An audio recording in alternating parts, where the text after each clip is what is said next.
सी कहने दे।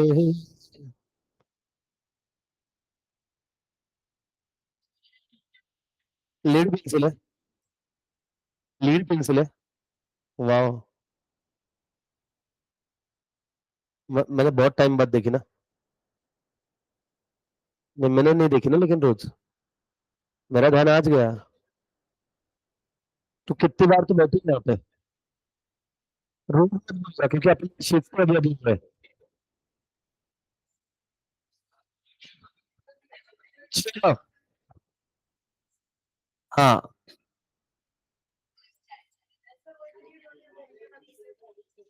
हाँ, 2 घंटे में पेंसिल खत्म हो जाएगा। मैं अपनी बात करता हूँ कभी भी। I am responsible.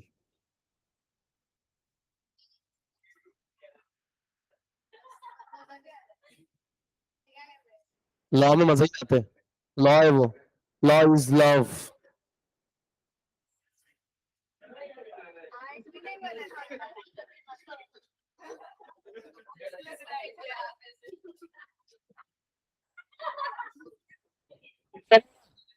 है ना।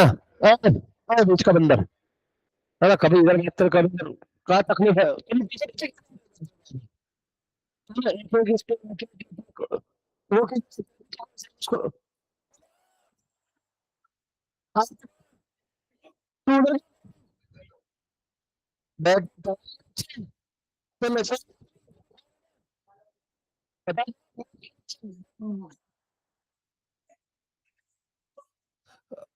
आने बड़े।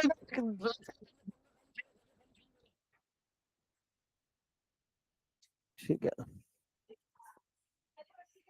हेलो। सर, वॉइस खूब ब्रेक होता है अभी भी। लॉग इन करके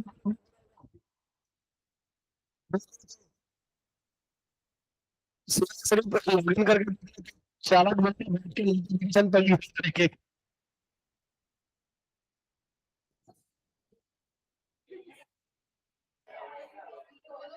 हेलो। सारे रिकॉर्ड में क्लास के अंदर में बैठे हुए हैं। निकल। सुन। हेलो हेलो हेलो, नहीं फिर वो आवाज उतर नहीं जाएगा। हेलो। क्लियर है क्या? वॉइस क्लियर है?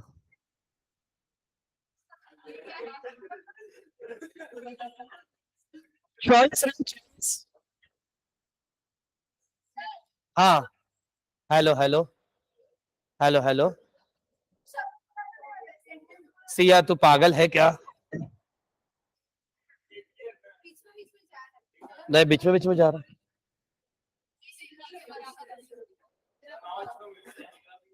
हेलो हेलो हेलो, अभी आवाज ठीक है क्या? देखो तो एक बार, क्लियर है क्या? आधा क्लास ज्वाइन कर चुका है। अभी ठीक है? यस सर, ठीक है रंजना। चलो। चलो बेटा।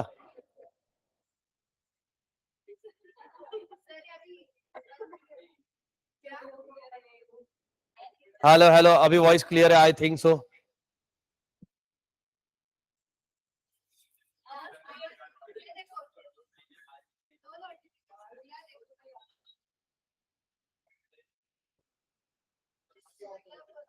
आज मौसम। चलो। ऐकर है। गल्ली बोळातले बसलेल्या माणसांनी। बसला. ठीक है ना। आ जाओ बेटा। अब देखो।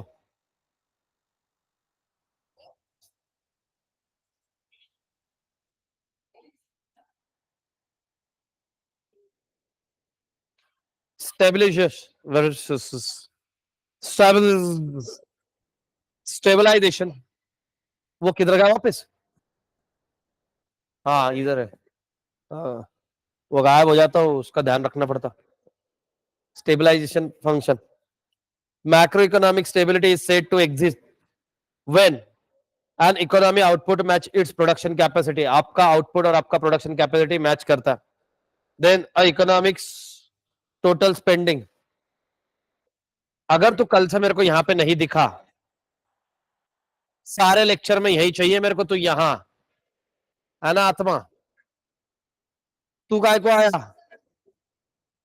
एक किताब दे उसको, वहां जाने दे। यहां बैठने वाले को पूछे जाते प्रश्न। हाँ अब बस, उसने खुद बोल दिया पूछ लो। मैंने कहा बोला हिम्मत तो करो देने की। हाँ भाई यार सुनो, ठीक है। And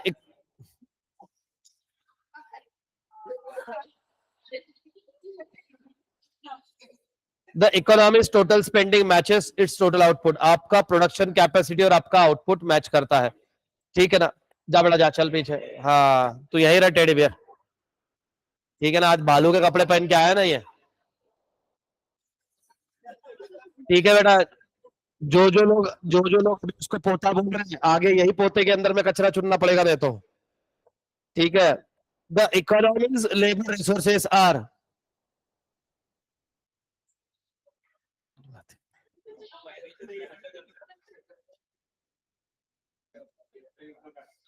the economics labour resources are fully employed, ये मानता है कि इकोनॉमिक के जितने लेबर है सबको रोजगार है, ठीक है। इतना भयंकर जो कल ही हमने देखा कि वो स्पाइस जेट का, एयर इंडिया का किसका ये था, वैकेंसी थी वहां पे 25,000 लोग पहुंच गए इंटरव्यू के लिए। नहीं नहीं, एक नहीं नंबर, फिर भी कितनी होगी, 5-10 हजार तो नहीं होगी, ठीक है ना। तो आ जाते, इसलिए बेटा पढ़ो लिखो और बैक को बैक बोलो, पोता मत बोलो बेटा। Inflation is low and stable, inflation कैसा बेटा, कम है और स्टेबल है। The theoretical rationale for the stabilization function of government is derived from the Keynesian proposition that a market economy does not automatically generate full employment and price stability. Market automatically full employment generate नहीं करता या stability नहीं होती है। Therefore इसके अंदर में important role कौन प्ले करता है, इसके अंदर में इंपॉर्टेंट रोल प्ले करता है हमारा गवर्नमेंट। कौन प्ले करता है बेटा, गवर्नमेंट प्ले करता है। हेलो हेलो, हाँ गवर्नमेंट प्ले करता है। The market system has inherent tendency to create a business cycle. ये माइक का इशू मेरे लेक्चर में होता है कि सबके लेक्चर में होता है? हम नहीं नहीं, मेरी वॉइस इतनी भी नहीं है अच्छी। कैसी है मतलब, और मेरी कैसी है? एक श्रील और दूसरी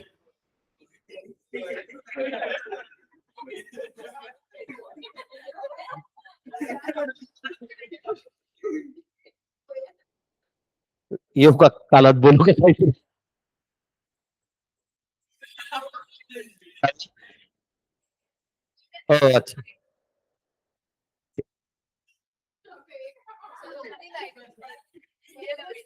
मैं रात को कोई बर्ड का गाना ही नहीं सुना। हमारे इधर रात में सिर्फ कुत्ते भौंकते हैं।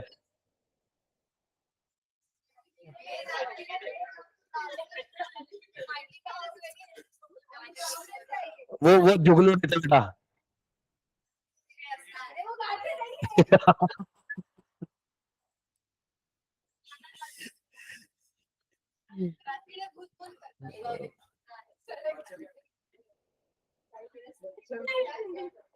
क्यों मैं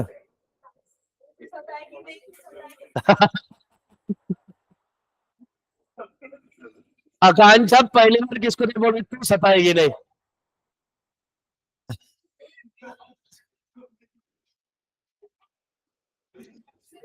बेटा तुम्हारे को 1 घंटा ब्रेक मिला था, तुम तब सब ये कुछ नहीं कर सकते थे? रात किडे तुमच्या अंगात किती किडे आहेत ते बघा।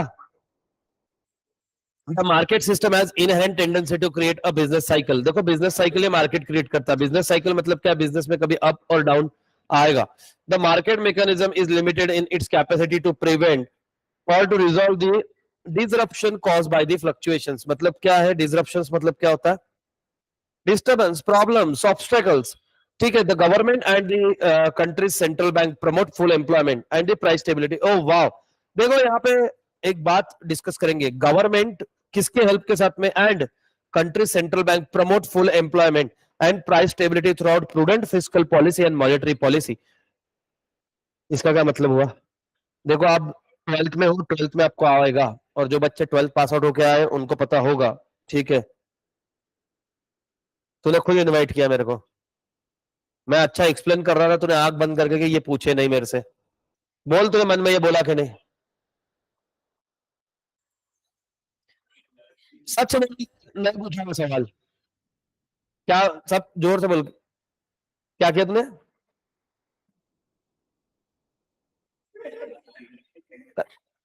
तुम्हारी मेरे को खींचती है वाइब। तुम सच में अटक गए हुए हैं। ठीक है।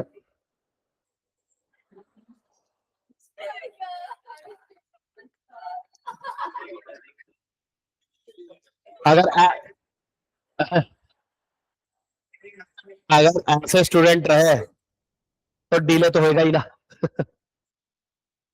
क्योंकि ऐसे। अब आओ, ठीक है, 12th वाले मेरे को बताओ। ठीक है, अगर इसका जवाब गौरव ने दे दिया तो गौरव को चाय पक्की आज।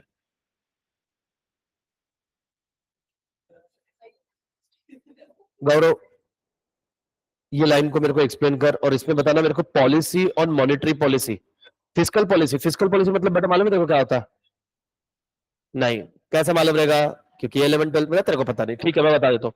फिजिकल पॉलिसी मतलब ये पॉलिसी जहां पे गवर्नमेंट दो चीजों का स्टडी करती है कि मेरी इनकम कितनी रहेगी, मेरी खर्चा कितना रहेगा। उसके लिए जो पॉलिसी बनाती है वो कौन सी पॉलिसी? Physical, income expenditure. अब मॉनेटरी पॉलिसी, मॉनेटरी पॉलिसी मतलब पैसों से रिलेटेड कि डिपॉजिट पे कितना इंटरेस्ट, लोन पे कितना। अब बात समझने की कोशिश करना, इसलिए बोलते हैं कि इकोनॉमी के अंदर में सबसे इंपॉर्टेंट रोल प्ले कौन करता है? बैंक प्ले करती है। और उसमें इंपॉर्टेंट रोल प्ले कौन करती है? आरबीआई। सुनो कैसे। आरबीआई क्या करती है? रूल्स और रेगुलेशन बनाती है। आरबीआई कोई लोन नहीं देती है, मतलब कॉमन पीपल को ना एक्सेप्ट करती है डिपॉजिट। तो ये क्या करती है? रेगुलेशन बनाती है। ये रेगुलेशन किसके लिए बनाती है? ये रेगुलेशन बनाती है बैंक्स के लिए। ठीक है। सर इसके रेगुलेशंस क्या इन्फ्लेशन कंट्रोल कर सकते हैं? कैसे सर? देख, सिंपल है, बात समझने की कोशिश करना। अगर महंगाई बढ़ रही है, महंगाई बढ़ रही है, मैं चीजें खरीद नहीं सकता हूं। अब आपको उसको कंट्रोल करना है। पहले बात कर रहे हैं हम अभी बैंक के पॉइंट ऑफ व्यू। दूसरा एक पॉइंट ऑफ व्यू था गवर्नमेंट का। चलो पहले गवर्नमेंट का बता देता। इस केस में हम क्या करेंगे? टैक्सेशन कम कर देंगे। टैक्सेशन कम करी तो क्या होगी? प्रोडक्ट की प्राइस कम हो जाएगी, पहली चीज। टैक्सेशन कम कर दिए तो दूसरा फायदा ये होगा कि आपका इनकम बढ़ जाएगा। बोलो हाँ या ना? अरे पहले आपका 10 लाख था, ठीक है ना, और उस पर अगर मान लो कि 20% बोला तो कितना जा रहा था? 2 लाख जा रहा था, 8 लाख हाथ में बच रहा था। इन्होंने बोला 10%, अब कितना बचेगा हाथ में? 10 लाख में से 1 लाख जाएगा, 9 लाख बच जाएंगे ऑटोमेटिकली। 1 लाख से आपकी बाइंग कैपेसिटी इंक्रीज हो गई। ये गवर्नमेंट। अब हटाओ गवर्नमेंट, अब लाओ आरबीआई को, है ना? हाँ, सब्सिडी दिए वो। अब आरबीआई आरबीआई क्या करता है? आरबीआई को जैसे दिखा कि भैया महंगाई बढ़ रही है तो रेट ऑफ इंटरेस्ट कम करेगा। क्योंकि पता है मेरे को अपनी डिमांड फुलफिल करने के लिए क्या है? पैसा तो लगेगा। मेरे पास पैसा नहीं तो मैं किसके पास जाऊंगा? बैंक। बट बैंक का रेट ऑफ इंटरेस्ट हाई रहेगा तो मैं बैंक के पास भी जा नहीं सकता। अब बैंक के पास जा नहीं सकता तो प्राइसेस तो बढ़ती रहेगी। ठीक है, डिमांड है ही नहीं मार्केट में, डिमांड नहीं है तो इसकी वजह से पैसा सर्कुलेट नहीं होगा। उस केस के अंदर में रेट ऑफ इंटरेस्ट कम कर देती है। ठीक है, बट ये बैंक खुद के मन से कर सकती नहीं, आरबीआई के लिए वेट करना पड़ेगा। वैसा ही उसका वैसा वर्षा। वैसा वर्षा में क्या हो जाएगा कि जैसे दिख रहा है कि मनी बहुत लिक्विडिटी है, मतलब बहुत सर्कुलेट हो रहा है, बहुत फ्लो है, तो हम रेट ऑफ इंटरेस्ट बढ़ा देंगे। जैसे ही रेट ऑफ इंटरेस्ट बढ़ाएगा तो वैसे ही क्या होगा? मनी कंट्रोल हो जाएगा भैया, लोग ज्यादा पैसे खर्च करेंगे ही नहीं। ठीक है, ये भी एक हो जाता है। दूसरी बात क्या करते हैं कि रेट ऑफ इंटरेस्ट रहता है डिपॉजिट पे, उसको बढ़ा दिया तो सेविंग बढ़ जाएगी, उसको कम कर दिया तो मार्केट में लिक्विडिटी बढ़ जाएंगी। मतलब मान लो मेरे को बोल दिया कि एफडी के ऊपर में 5%, मैं बोलूंगा भाई उधर साल है, 5% से तो अच्छा खर्च कर ले तो फिर पैसा, फिर सेविंग क्यों करूं? बट उन्होंने बोला कि नहीं, 7% था, 8% था, अब 10%, 12%। मैं बोलूंगा वाह, अच्छा रिटर्न है। मान लो एक बार का कि जितना म्यूचुअल फंड दे रहा उतना रिटर्न दे रहे, ले भैया कर इन्वेस्ट, ले भैया कर इन्वेस्ट। ठीक है, तो इसीलिए यहाँ पे गवर्नमेंट, एक बात जिंदगी में ध्यान रखना, कभी भी गवर्नमेंट जब भी मॉनेटरी पॉलिसी बनाएगा, फिजिकल पॉलिसी बनाएगा, आरबीआई का हेल्प जरूर लेगा। ठीक है ना? रूल के हिसाब से भी, बट एक्चुअल मनी का हिसाब किताब आरबीआई के पास में, तो वो एग्जैक्ट सिचुएशन आपको बता पाएंगे। तो अगर आप उनसे डिस्कस करके पॉलिसी बनाओगे तो वो पॉलिसी को इम्प्लीमेंटेशन करने में और प्रॉपरली फॉलो करने में हमारी हेल्प होगी।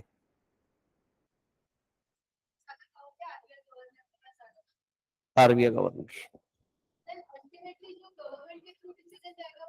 हाँ, पावर उसके पास में ज्यादा है, बट रिकमेंडेशन मेरा इंपॉर्टेंट है ना। मेरे को एक बात बता, देख अब इसको उसको समझ में भी आएगा, तुमको कंफ्यूजन होगा, थोड़ा सा शांति से समझोगे समझ में आएगा। डॉक्टर के पास में ज्यादा पावर है क्या लैब के वाले के पास में? एक्चुअल में देखा जाए तो लैब की रिपोर्ट पे डॉक्टर का ट्रीटमेंट है। अरे हाँ, बट एग्जैक्टली डॉक्टर, मैं अभी भी बताता हूँ, डॉक्टर सिर्फ ट्रीटमेंट करता है, एग्जैक्ट ट्रीटमेंट तुम्हारी कोई भी रहने दो, शादी शादी सर्दी बुखार भी हुई ना, तो भी अगर आप उसका रिपोर्ट निकालोगे तो आपको एग्जैक्ट कॉज पता चलेगा।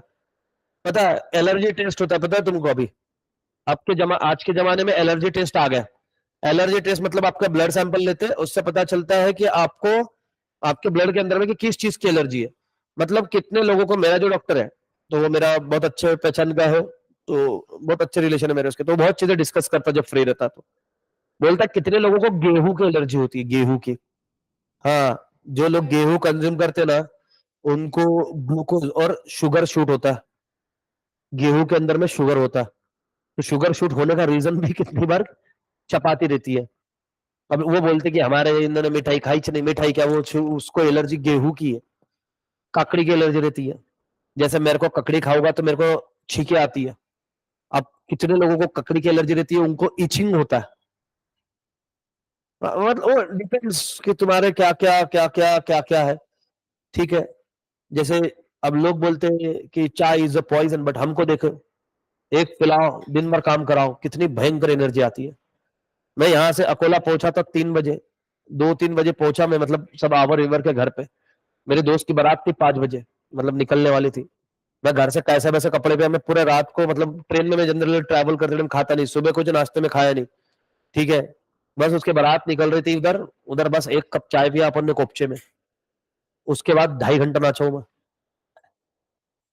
रोकना पड़ा, लिटरली हमको रोकना पड़ा कि बस करो। बोला नहीं, ठीक है ना। और उसमें अकोला के दोस्त मिल गए, आगा गा गा गा गा, क्या भारी नाचते हो, ये तुम्हारे जितने ट्रॉली पे चढ़ते उतना तो हमारे घर का गली का बच्चा नाच लेता उतना। आओ तुम। अरे सच में, वो डांस डांस में सो उठक बैठक मार लेते थे। सो अपन ने अगर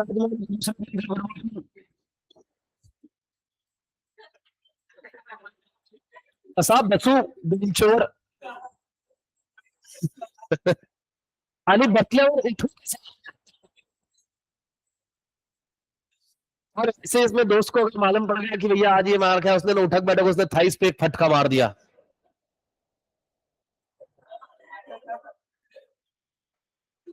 इसलिए तो थाइस वाले के मैं बहुत मजे लेता था, जब मेरे अंकल का जिम है उसमें, मार के भग जाना, वो भाग नहीं सकते, है ना। वो फिर मेरे को पहले बोलते थे, दीपेश आज मस्ती नहीं, ठीक है, तो आओ बेटा तुम।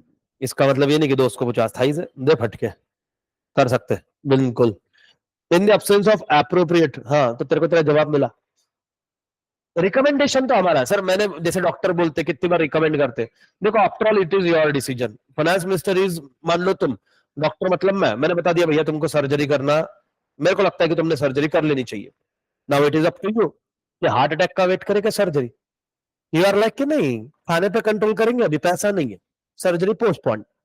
और जो आदमी सर्जरी पोस्टपोन करता है वो आराम से जी रहा है, जो सर्जरी करता उसके बाद में जल्दी निपट गया। हो जाता है ऐसा कभी कभी, सॉरी बाय मिस्टेक, है ना। In the absence of inappropriate corrective intervention, मैं सच बता रहा हूँ, आजकल तो हॉस्पिटल से भी विश्वास उड़ गया। तुम देखो कितनी केसेस होती है। अभी रिसेंटली साउथ में केस हुआ, बैंगलोर समथिंग साइड में, बच्चा था, उसके 6 फिंगर से, तो डॉक्टर ने वो ऑपरेट करके निकालने के लिए बोला, कि ये मतलब उन्होंने बोला कि निकाल लेंगे, है ना, रहते बहुत लोग हैं कि नहीं चाहिए, है ना, तो वो ऑपरेट करके निकाल लेगा करके। अब बढ़िया सा चीज क्या हुआ, मतलब बढ़िया मतलब घटिया सी चीज क्या हुई होगी, एडमिट किया, ऑपरेट हुआ, वो डॉक्टर क्या पता किसकी फाइल पढ़ के उसने जुबान का ऑपरेशन कर दिया। ठीक है, जब वो ऑपरेशन थिएटर से बाहर आया, तब पता चला कि उसके मुंह में कॉटन वेटन था, ये था, जब पता चले तो उन्होंने नहीं, मैं भी मतलब मेरे को एग्जैक्टली नहीं पता कि उसका, उन्होंने सिर्फ इतना आया कि उन्होंने उसको ऑपरेट किया, वो क्या ऑपरेट किया, कट किया, इतना वो डिटेल में नहीं बोलते, हाँ भैया कट किया, ये किया।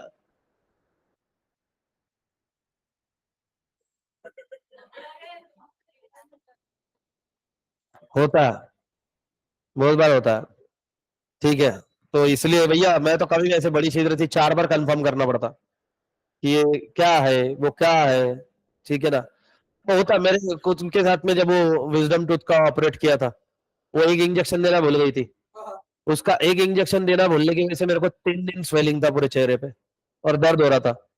मैंने संडे को ऑपरेट किया था, उसने बोला था 24 आवर्स के अंदर में सब स्वेलिंग विलिंग सब उतर जाता।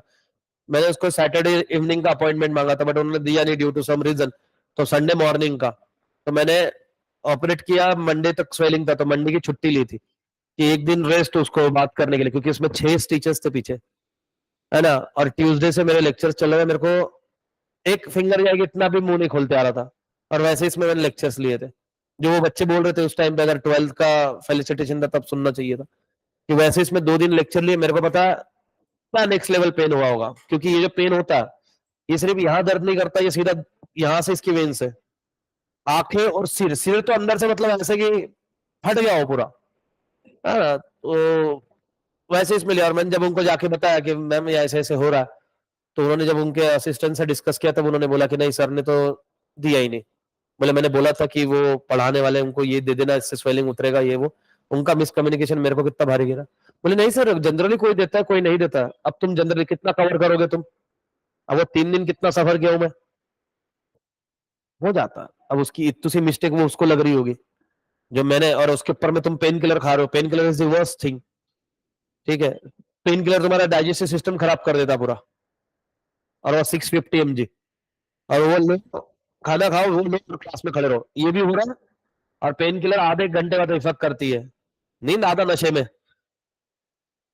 पैर लग जुबान में इसकी। बट अभी आदत हो गई है, पता नहीं अब, चलो जान दो, मैंने कुछ ज्यादा बोलता नहीं, नहीं तो तुम्हारा आईओ आईओ चालू होएगा। In the absence of appropriate corrective intervention by government, the instability that occurs in the economy in the form of recession, inflation may be prolonged for a longer period, causing a enormous hardship to a people. लफड़े, अगर ये ज्यादा time तक के inflation या deflation रह गया, तो ये कंट्री को और कंट्री के लोगों को बहुत हद तक अफेक्ट कर सकता है। इसीलिए जैसे महंगाई बढ़ती है, गवर्नमेंट की हालत खराब होती है, गवर्नमेंट इसको कंट्रोल करती है, क्योंकि एक बार अगर वो गांव तक हर जगह पे फैल गए, फिर इसको कंट्रोल करना मुश्किल हो जाता है। Now, may set in and make the problem more complex. The stabilization issue also became a more complex due to a contingent effect, whereby the increased international interdependency and financial integration causes force of instability to get it easily transmitted from one country to another country.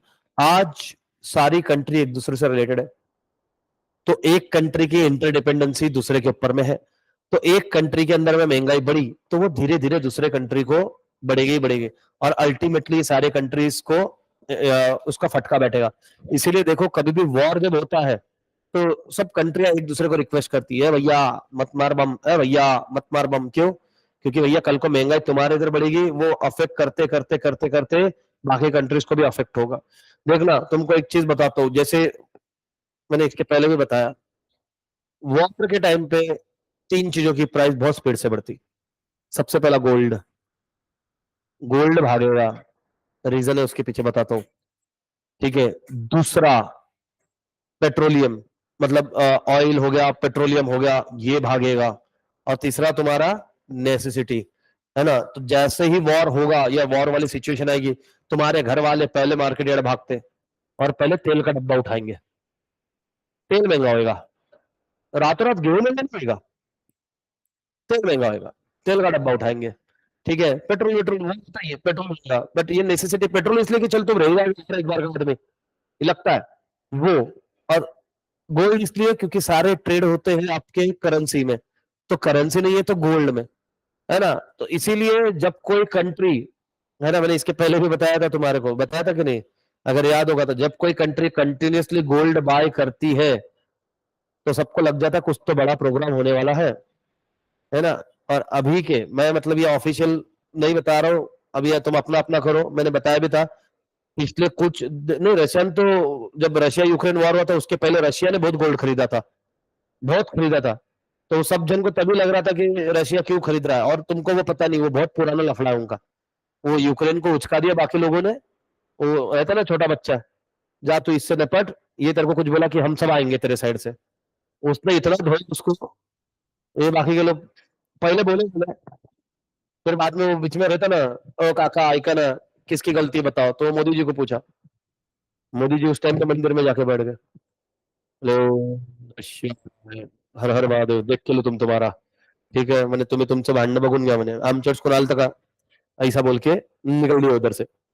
इसीलिए अभी भी तो देखो ना उनके trade हो रहे हैं, ठीक है। तो दो तीन कंट्रीज है अभी जो पिछले काफी टाइम से जिन्होंने बहुत गोल्ड खरीदा है, ठीक है। हाँ हाँ हाँ, छोटे छोटे है, आएगा, है ना। नहीं, इस मैं अब इसराइल को मैं सपोर्ट करता नहीं करता, that is different thing, but Israel is one of the aggressive country, ठीक है। और मैं उसके लिए उसको अप्रिशिएट भी करता हूँ। अगर मतलब एक चीज है, वो इंसान किसके नाद में लगता नहीं, बट उसके नाद में अगर तुम लगे, मग त्याचा नादच खुळा, ठीक है? इतना ना सच नहीं बोलना, ठीक है। उसका हिस्ट्री पढ़ा है तुमने, क्या है क्या नहीं, वॉर्स पढ़ना कभी जाके, मजा आएगा। हाँ, सारी वो जूइश कंट्री है और उसके आजू बाजू में सारे एनिमी कंट्रीज है, तो फिर वो गाना उस पे चलो, एकता बस। उनका उनका रूल है कि अगर उनका आर्मी का मतलब रूल, मतलब एक आदमी भी अगर मरा तो सामने लेके जब तक 100-150 नहीं मारेगा तब तक शांत नहीं बैठता हूँ। उसका सीधा 1:100 का रेशियो है। इसीलिए तो बाजू वाले ने कुछ मिसाइल दागी थी इसके ऊपर में, इसने पूरी दिवाली मनाई है। उन्होंने ये स्टेटमेंट बोला, अगर मेरे पास में इंडियन आर्मी जितनी पावरफुल आर्मी या मेरे पास में है, मैं पूरी दुनिया को हिला देता हूँ बोला। वो इतनों से कंट्री बोलती है ये, क्योंकि वो इंडिपेंडेंट है। वो इंटेलिजेंस के अंदर में टॉप करती है। जब कोई इसके पहले भी जब ये ये होता है, क्या किया था, फ्लाइट हाईजैक हुई थी, तभी भी उन्होंने अपने ये देता वो सोर्सेस, अरे तुमको चाहिए तो कितने नहीं नहीं अभी नहीं चाहिए, हम निपटते अभी, बात कर लेता हूँ मैं। मुझे नाम याद आ रहा है उनका, जो प्राइम मिनिस्टर है ना, उसके बेटी के साथ उनके सीक्रेट स्लीपर से ने शादी की थी, प्रेसिडेंट के लड़की के साथ। बहुत मतलब उनका नेटवर्क अच्छा रुपये उनका, सब सीक्रेट में था सर, मतलब और पता है कि इनका इतना ना कि उसने जो गिफ्ट दिया ना कि उनको के मतलब उसके गवर्नमेंट के साथ रिश्ते ना, तो उसने क्या किया, प्लांट्स गिफ्ट किए कि माइंस के लिए, तो उसने डिवाइड कर दिया कि छोटे प्लांट्स बड़े प्लांट्स माइन के नीचे रखो। तो इसराइल को सब मालूम था कि वो कंट्री के जिधर जिधर कौन से पेड़ के नीचे कौन से माइन है, एक भी माइन नहीं फूटी, सारे इसराइल के सोचते रहता है एकदम, मतलब ये सब पड़ा आजकल। नहीं, इसने शादी तो पड़ी पड़ी, बम भी कैसा लगा वो भी देख ले भाई ने, मेरे को तो ऐसा लग रहा पिक्चर देख के आया ये।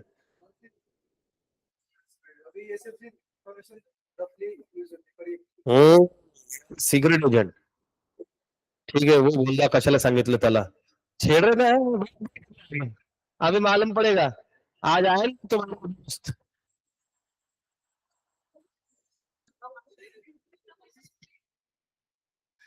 गोळ्या। अरे लड़कों में अगर बुरा तो ज्यादा खास ये है कि आपके एक्सप्रेशन नहीं आने चाहिए बुरा लग रहा है, क्योंकि अगर हमको पता चल घुमाएंगे, तो सहन करो, है ना, आओ। ये अभी ऊपर देखा अपन ने, stabilisation function is concern with the performance of the aggregate economy in term of labour employment and capital utilisation, overall output and income, general price level, balance of international payment, the rate of economic growth. I don't think so कि इस पे expression की जरूरत है क्या, labour employment, overall output and income, general price level macro economics में features में था रे, है ना, बैलेंस ऑफ इंटरनेशनल पेमेंट, ठीक है ना। अच्छा, what is the difference between, एक लास्ट क्वेश्चन, आज तेरी पक्की चाय, नहीं नहीं बहुत सिंपल है, उस पर विश्वास है कि मेरे पे विश्वास है।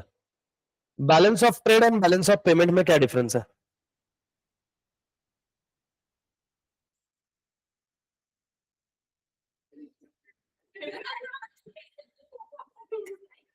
अगर तेरे को मेरे पे थोड़ा सा विश्वास नहीं है तो मैं एक मिनट तेरे को एक चीज बताता हूँ।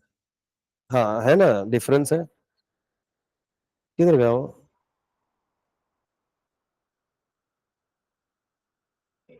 अरे एक मिनट,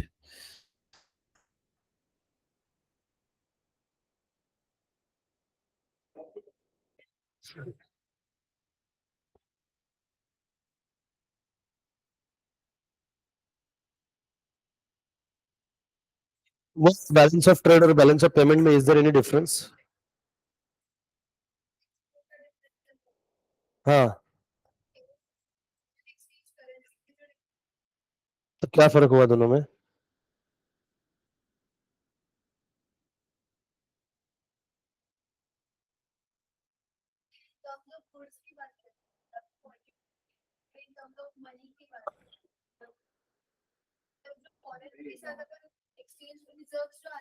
हम्म,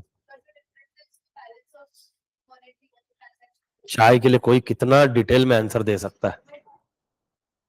लोग एक बात बता, बैलेंस ऑफ ट्रेड है ना, अब मैं कंफ्यूज कर रहा हूँ। बैलेंस ऑफ ट्रेड, तूने गुड्स खरीदे बेचे, पैसों के अगेंस्ट से बेचे होगे ना, तो वो one and the same thing he हो गया ना। चल मैं देखो एक और चांस देता हूँ, तू गूगल करके बता सकती है।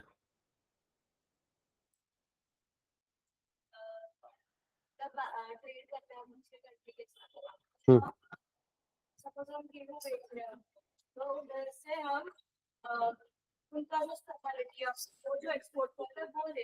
हम्म,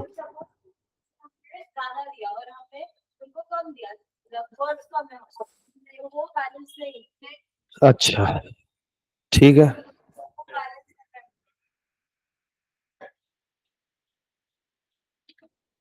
क्या है, किसने गिफ्ट किया हुडी? हुडी किसने गिफ्ट किया? खुद खरीदा? गिफ्ट आया है? हाँ हाँ, क्या नाम है उसका? तूने अभी क्या बोला था? तू मेरे लिए हो, तू क्या है? उसने गिफ्ट किया?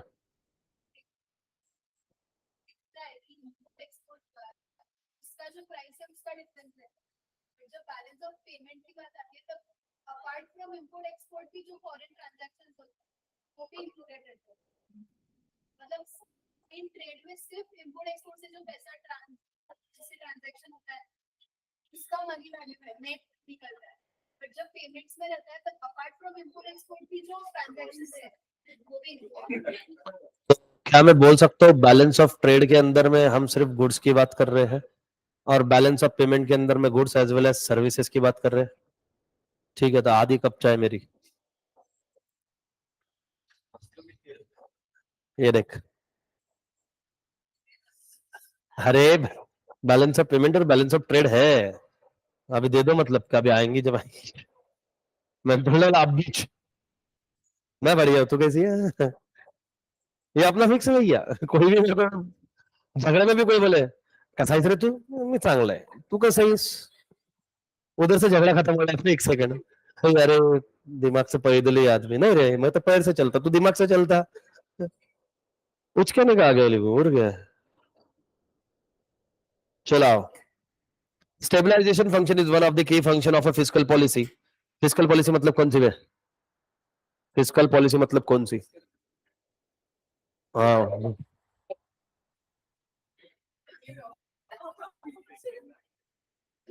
यहां से डब्ल्यू का स्मैक दूंगा।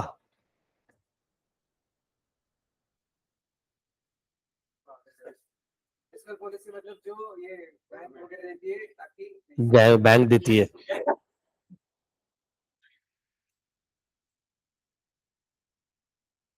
तेरे को बैठ के समझाया था आप भी, अलग से। इतना तो कोई लड़की को नहीं समझाया मैं।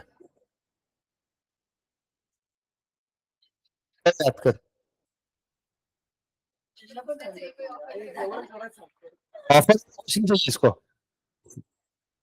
ला।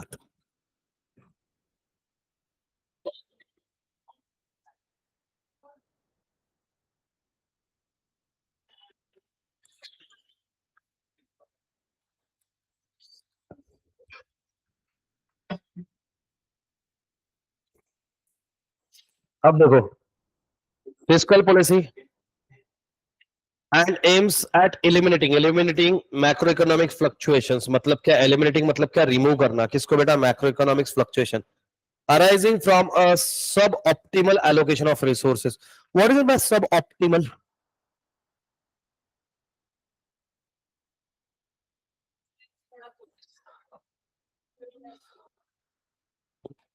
As you might recall, बेटा सब optimal allocation of resources, resources को एलोकेट करना है, बट सबके अंदर में डिवाइड करने का, किसी एक में डिवाइड नहीं करने का. As you might recall, the economic crisis that engulfed the world in 2008 and the more recent global phenomena of COVID pandemic induced economic crisis have highlighted the importance of macroeconomic stability. ठीक है, Covid के अंदर में actual में पता चला कि कौन से कंट्री में कितना है दम, जिसमें है दम वो है सिंघम सिंघम सिंघम. हाँ, तो ठीक है, किसमें दम निकला भैया? इंडिया में. देखो, एक पहले तुमको मालूम नहीं है, उस टाइम पे तुम 7th 8th में.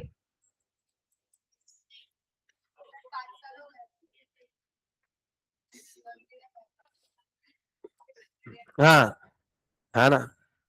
तो सुनो, तो कोविड के टाइम पे क्या हुआ कि भाई साहब पहले 1.5 2 महीने के अंदर में जैसे पहला लॉकडाउन गिरा कि भैया, कोइंसिडेंस देखो, कोइंसिडेंस कि इंडिया ने वैक्सीन ढूंढ लिया, इंडिया ने वैक्सीन ढूंढ लिया, इंडिया ने वैक्सीन, मतलब इंडिया ने उस पर मेडिसिन ढूंढ लिया, जबकि ऐसा कुछ नहीं था.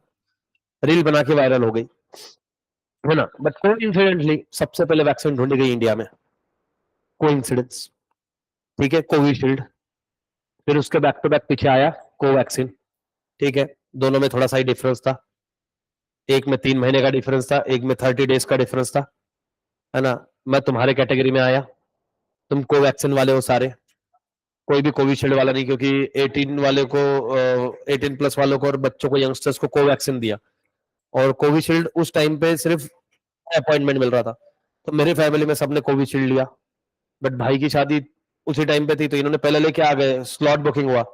मेरा कोवैक्सीन हुआ और मेरे को मिला कहीं और का, क्योंकि 30 days में दूसरा डोज था, तो मेरे को बाहर का काम ज्यादा पड़ता था. तो भैया, ये आदमी जिंदा तो रहे, कैसे वैसे रहे, तो उसने कोवैक्सीन लिया, है ना. और कोवैक्सीन में बुखार नहीं आता, कोविशील्ड में बहुत बुखार आता है ना. वो मतलब एक बार का 2 दिन बुखार आएगा, फिर चल जाएगा, फिर नॉर्मल.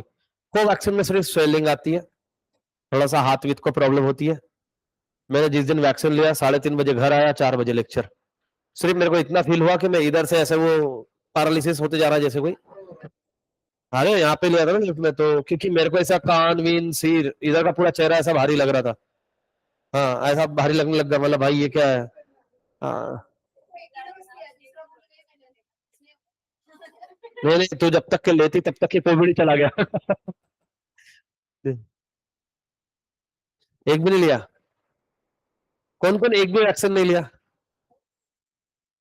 नहीं लिया. बहुत बढ़िया, घर में बैठे रहे, बहुत फायदे में रहे.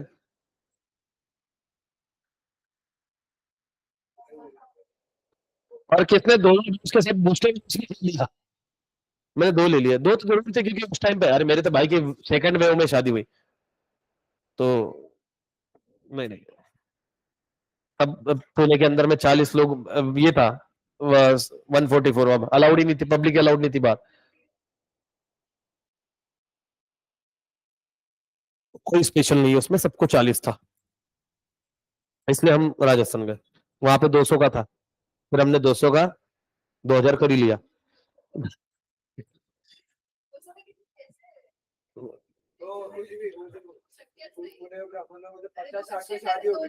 वो उनकी होती है, इतने मेरे फैमिली मेंबर हैं, फैमिली मेंबर सच्ची. रियल, मतलब मेरे चाचा मासी फूफा, तो ये ऐसे चल जाता. हमारी फैमिली, हमारी जड़ इसकी निकल जाती है. मैंने बच्चे का एक शादी में गया था मैं, जब मैं 9th 10th में, कभी तो भी होएगा, तो एक बच्चा भाग के उधर से छोटा, तो मतलब बताया होगा उधर से किसी ने कि ये आए, वो आए, आया पैर को चिपक गया, मामा मामा मामा, झटका मामा, अरे अरे. बाद में पता चला सच में वो मेरी मासी की बेटी का बेटा था, मतलब मेरा भांजा ही था. ठीक है, और ये मेरे इंसिडेंट सुना है, 4 साल से सुना रहा हूँ, और वो 2 साल क्लास में पढ़ रहा था, पता नहीं था. बता. अरे वो ठीक है, और यूट्यूब में अपने फ्री के लेक्चर अटेंड कर रहा. तो एक दिन उसकी दीदी ने, मतलब दीदी को पता चला कि भैया दीपेश भी पुणे में है, पढ़ाता है ये वो, तो बोले, है ना. अब वो दीपेश तो नाम किसी को पता नहीं घर से, तो फिर फोन करके मम्मी से बात की, मैं बाजू में था, मम्मी बोले रुक तेरी बात करवा देती हूँ. ये वो, तो वो बात नहीं था, मैंने उससे बात करी, मतलब कहाँ से क्लास कर रहा है, कौन सी कर रहा है, बोले अभी तो बोले मैं मामा जी बोले यूट्यूब से कर रहा हूँ, बोले कोई तो पुणे की एकेडमी, मतलब अच्छा है भाई यार। और मेरे को लगा कौन कौन एकेडमी ऑनलाइन ले रही है, पूछे तो बोले नहीं, बोले अब अगर कोई हंसा मुक्का मारूंगा ये, तो बोले अकाउंट का तो बोले बोले वो सर पढ़ाते हैं और वो इकोनॉमिक्स आते हैं, फुल टाइम पास करेगा बस भाई। हाँ, अरे भाई ठीक है, कौन है, कौन से, बोले वो कुछ एम्बिशियस है, अरे इसकी भाई पापा का कितना मस्त क्वेश्चन, तो पहचानता है, अरे आप तो, अरे तो मैंने उसको बोला मुझे तो फोन रख, मैंने देखो वीडियो कॉल करता हूँ है ना, तो मैंने वीडियो कॉल किया, क्या भारी है ये, मेरे को बोलता आप दीपेश सर के घर पे क्या कर रहे हो,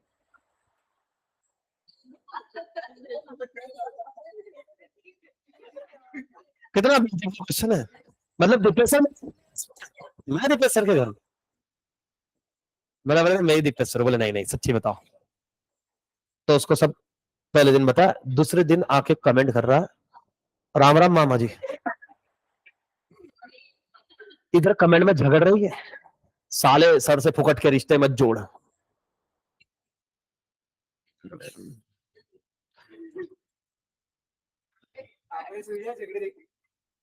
क्या बताऊं, नहीं मैं उसको इधर से मैसेज किया, मतलब रिश्ते नाते घर पे, इधर नको,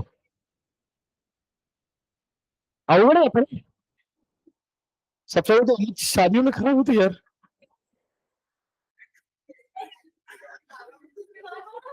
वो नहीं रे, एक आधी पसंद आनू भाभी की थोड़ी पापी देर की बेल लगा रहे यार, क्या है हाँ, ठीक है, मैं तो समझ में दोस्तों मम्मी ये अपने कोई रिश्ते में लगते क्या दूर के बता बता दे,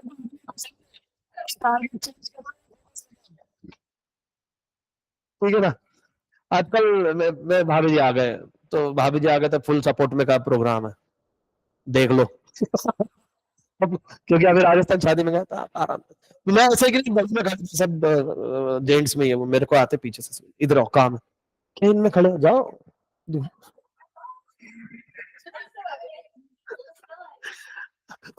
तो तू क्या सिखा रही है, आप चलो मेरे घर काम कर, या तो देख क्या कुछ है तो बताओ, कौन से वाले में बात कर, है ना, नहीं हो रहे तुम, कितने मजे,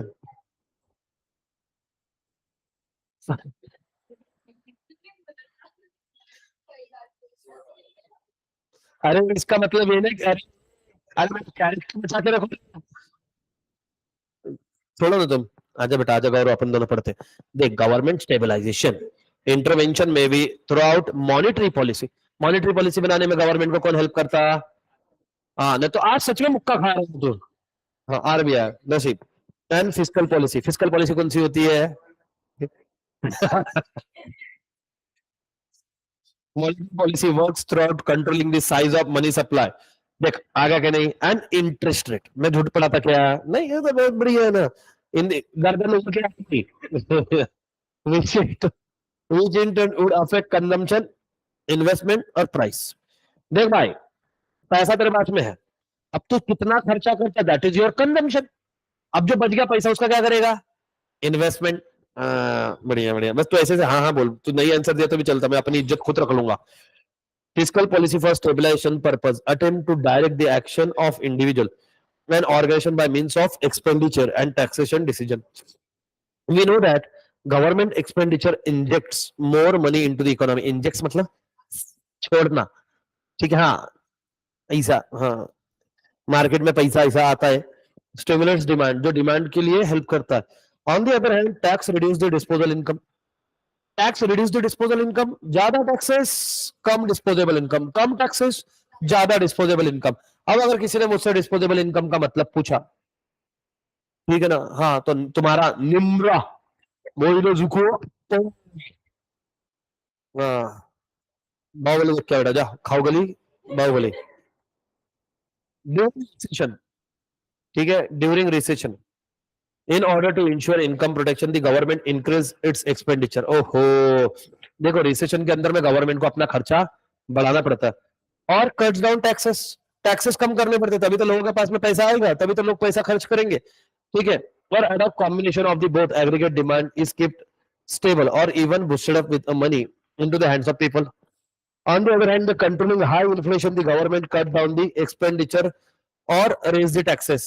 एक्सपेंडिचर गवर्नमेंट करेगी कम और टैक्सेस कर देगी ज्यादा, कब? जब उनको इन्फ्लेशन कंट्रोल करना है तब, और रिसेशन के टाइम पे वो टैक्सेस के रेट कर देगी कम।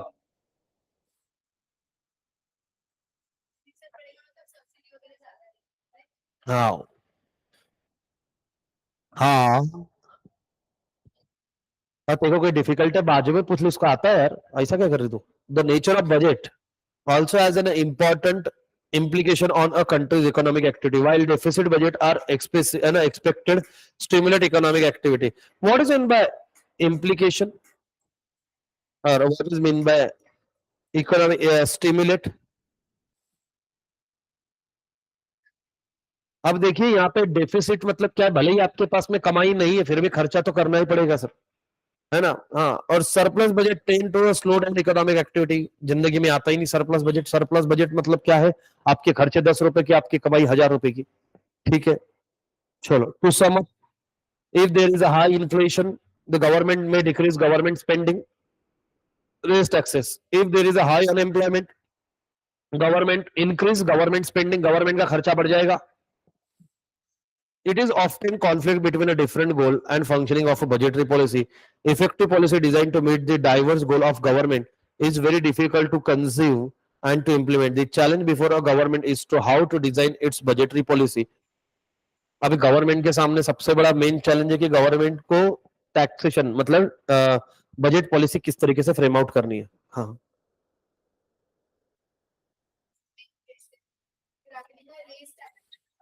हाँ, नहीं नहीं, यहाँ पे अभी दो साइड से टैक्सेशन की बात आ रही है ना। देखो, गवर्नमेंट टैक्स कम करेगी, बट कम कब करेगी? सिंपल सी बात है, रिसेशन के टाइम पे क्यों बोला है? क्योंकि तुम्हारा डिस्पोजेबल इनकम बचना चाहिए ना। इन्फ्लेशन की वजह से क्या होगा कि जो जैसे टैक्सेस बढ़ाएंगी, है ना, प्रोडक्ट के ऊपर में भी, तो हम क्या करेंगे? जो प्राइस पे मिल रहा है वो प्राइस पे बेच के पहले फटाफट बाहर आएंगे, कोई महंगे प्राइस पे। हाँ, नहीं नहीं, सबके ऊपर, बट इंडिविजुअल के ऊपर में नहीं बढ़ाती कभी भी। इंडिविजुअल के ऊपर में बढ़ाएंगे, पहले जो मरा हुआ है, अब क्या उसके अर्थ के भी पैसे लेते उससे?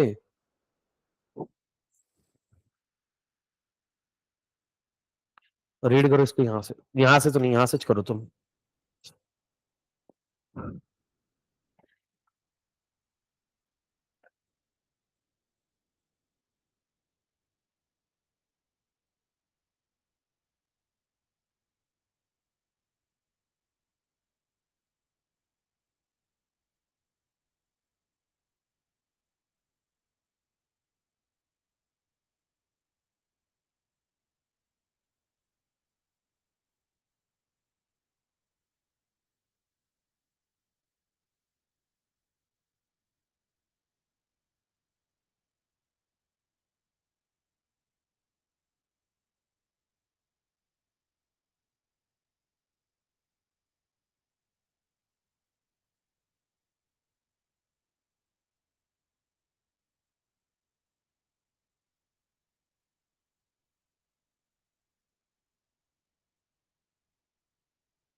नहीं, आंसर वैसा नहीं किया उसने, सिर्फ बैठने के लिए बैठ के आया आराम से।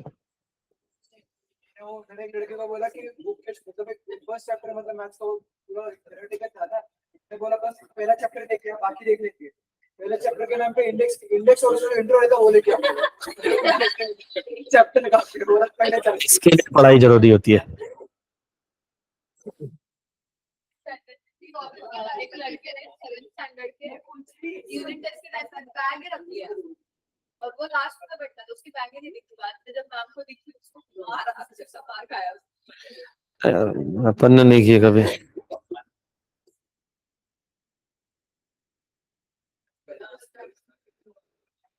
मेरे दोस्त को तो एक बार हालत करने के लिए बस क्या किया, कॉलेज के जो सब आंसर शीट थे ना वहां से गट्ठा उठा दिया और उसके लिए क्या आंसर लिख दिया।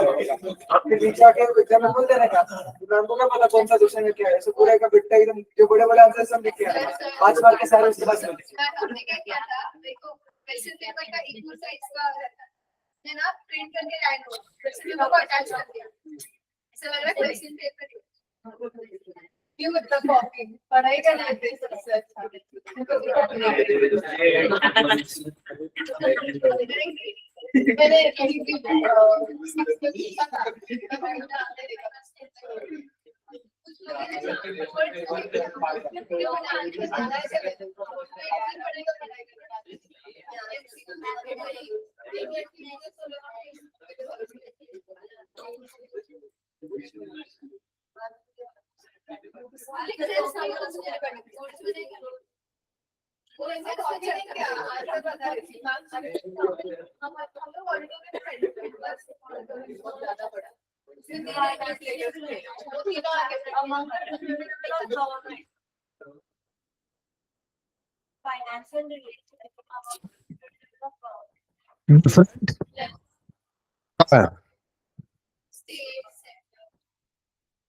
हाँ, तो पूरा पढ़।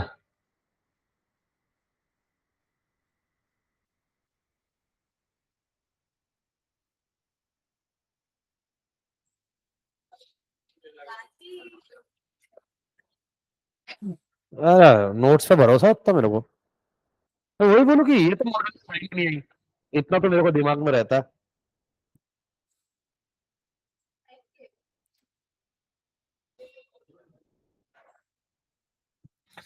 टाइप तो नहीं किया पर पता है नोट्स में कहाँ क्या है, ताकि बाद में कट कट ना हो।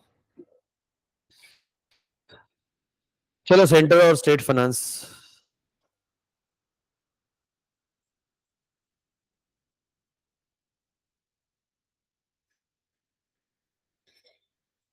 पढ़ाने का ही कंट्रोल आ रहा,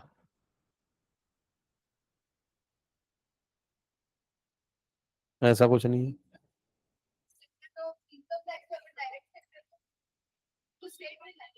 किसने बोला?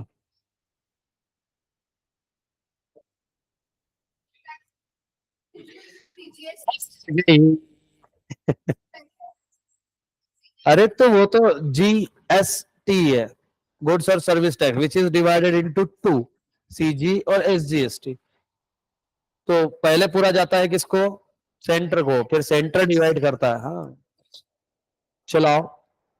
Fiscal federalism, a term introduced by Richard Musgrave, deals with the division of government function and financial relation among the different levels of government. Musgrave, क्या किया Musgrave ने?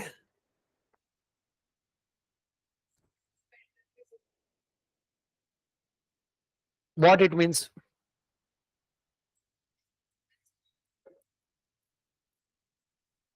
अवनी, शांत शांत।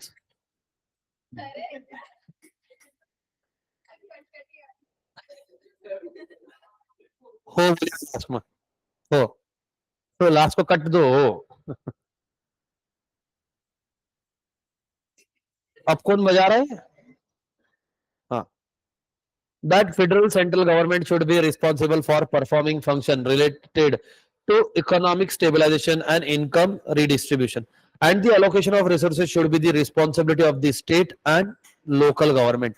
देखो रिस्पॉन्सिबिलिटी किसकी है, government should responsible for performing function related to economic stabilization and income redistribution and the allocation of resources should be responsibility of the state और government.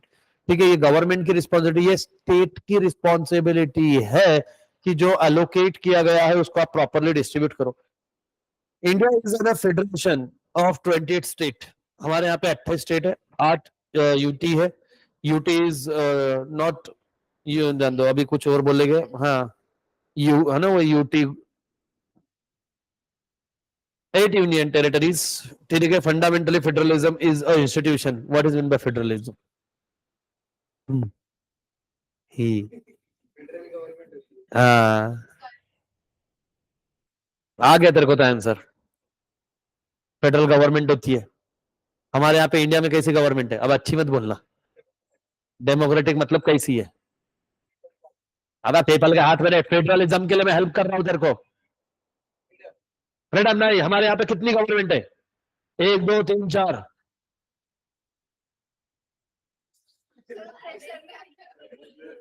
दो जी। मैं फेडरलिज्म, फेडरल मतलब डेवल लोकल बॉडी। अरे तो वो state में चाहेगा ना रे। तू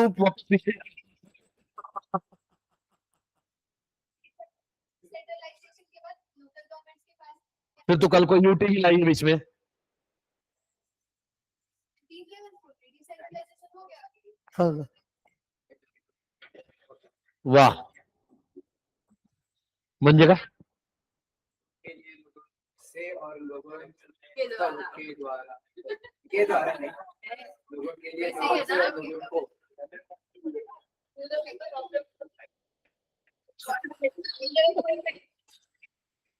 अरे आज करके जो जो उसमें ऑफ द पीपल के जगह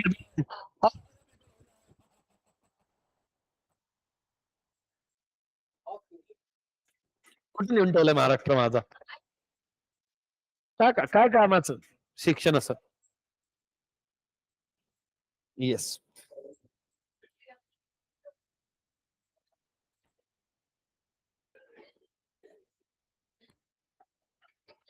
फेडरल इंस्टीट्यूशन अरेंजमेंट है ना। आओ आगे।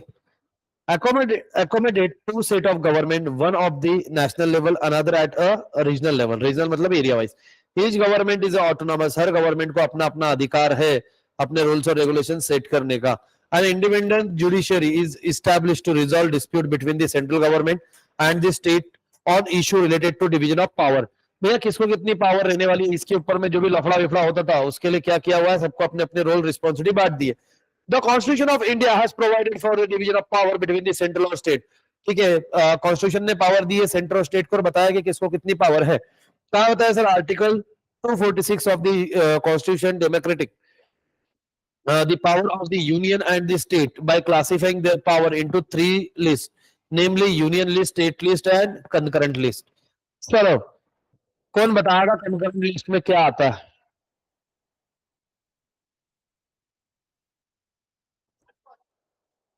क्या बात कर रही? हाँ, अरे हो, हाँ मैं ये पूछ रहा, तू कहा मैरिज वेरिज?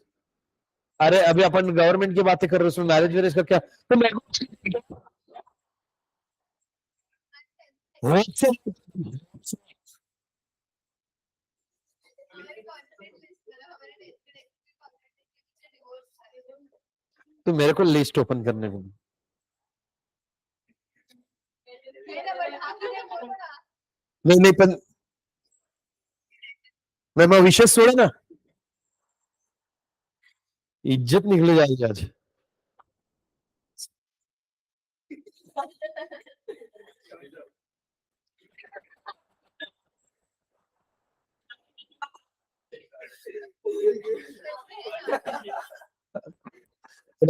हाँ, तो तुम इतना पढ़ो, बहुत इंपॉर्टेंट पढ़ना तुमको, मैं गर्मा गर्म। लेमन टी पीगी क्या? नहीं, लेमन है। अरे लेमन है, अब कोई गया तो लिखा अब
हेलो हेलो हेलो, कल चालू कर दिए।